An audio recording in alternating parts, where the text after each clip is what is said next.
Assalamualaikum warahmatullahi wabarakatuh. Kawan-kawan dimanapun Anda berada, kali ini kita punya pembahasan yang sangat menarik, yaitu kan pada akhir-akhir ini kan itu masyhur ya, ataupun terkenal dengan manhaj salaf. Ada yang saya bangga dengan manhaj salaf. Apakah salah? Tidak, memang itu jalan yang betul, manhaj salaf. Apa sih manhaj salaf itu? Itu kan kalau kita definisikan kurang lebihnya seperti itu.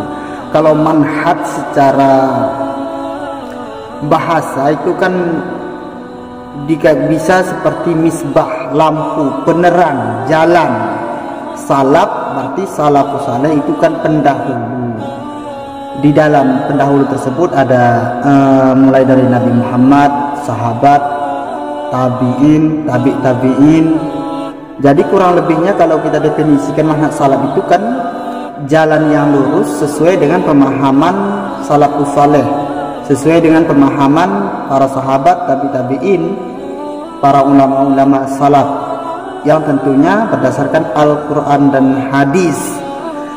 Cuman yang permasalahannya sekarang ialah banyak kawan-kawan kita yang mengaku bangga manhaj salaf, akan tetapi yang jadi masalah pemahamannya itu tidak sesuai dengan salafus saleh. Ini yang jadi masalah, kawan. Ini yang perlu kita waspadai, kawan. Bukan berarti kalau kita sudah manhaj salaf itu lantas kita anggap kalau orang yang yasinan itu bid'ah, tahlilan itu bid'ah. Itu bukan pemahaman salaf. Karena kalau salafus saleh ini ataupun manhaj salaf yang sesungguhnya itu cenderung murni beragama yang memang berdasarkan Al-Quran dan hadis.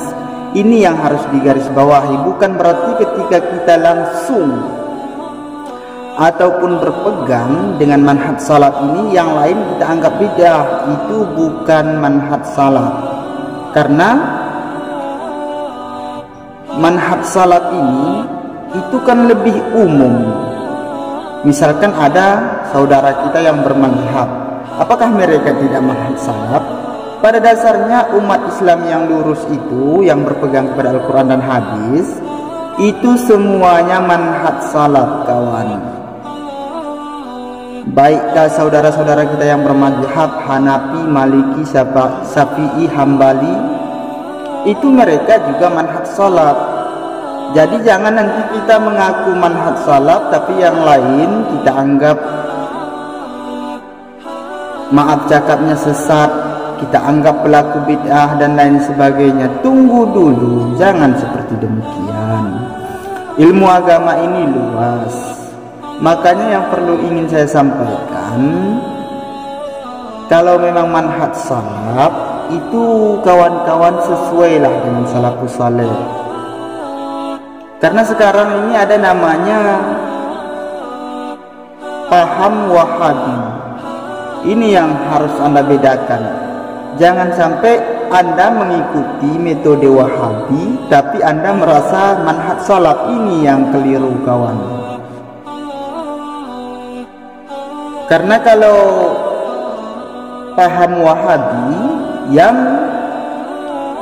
dipelopori oleh Muhammad bin Abdul Wahab ataupun yang dinisbahkan kepada Wahabi, artinya kaum pengikut Wahabi, mereka itu kan salahnya di mana? Bukan Al-Qur'annya, bukan hadisnya, bukan dalil yang salah. Akan tetapi dalam prinsip metode yang mereka bawa itu yang menyalahi. Kenapa?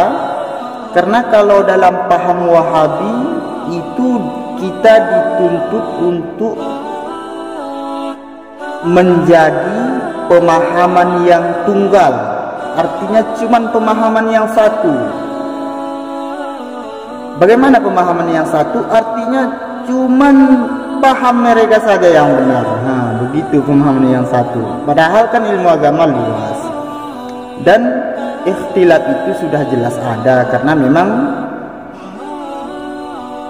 dalilnya kan Al-Quran dan hadis. Al-Quran dan hadis itu kan bahasa Arab. Nah, di dalam bahasa Arab itu kan kaya akan sastranya bahasa Arabnya, sehingga di dalam pemaknaan ayat dan hadis terjadilah perbedaan. Karena dalam perkalimat ada yang mengartikan, misalkan pengertiannya mengatakan begini, kalau yang lain memaknainya begitu. Karena dalam istilah bahasa Arab kan ada lafal-lafal yang namanya, ada lafal taradud, lafal mustara, dan lafal-lafal lain yang intinya dari situlah terjadinya perbedaan. Walaupun dalilnya sama, tapi pemahaman orang yang memahami dalil tersebut bisa saja berbeda. Nah, yang ingin saya sampaikan kawan-kawan, manhaj salaf memang itu sangat bagus, tapi jangan menganggap ketika kita sudah manhaj salaf lantas mereka yang bermadzhab mereka tidak salaf. Ini yang perlu digarisbawahi kawannya.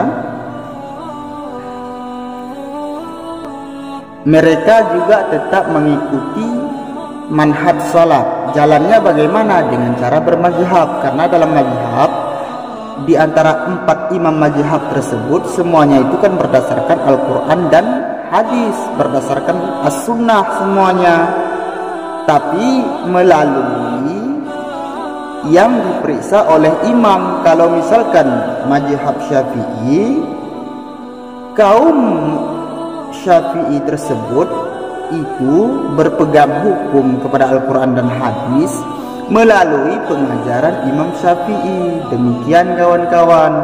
Dan di dalam pemahaman tersebut juga itu semuanya ada yang sesuai pemahaman para sahabat tabi'in. Artinya itu juga termasuk daripada manhaj salaf. Bahkan Imam Asy-Syafi'i sendiri itu merupakan ulama salaf kawan-kawan. Intinya di sini saya mengajak persatuan. Jangan mudahlah berpecah belah. Kita umat Islam ini bila ada perbedaan kita tabayun. Oke kawan-kawan ya. Assalamualaikum warahmatullahi wabarakatuh.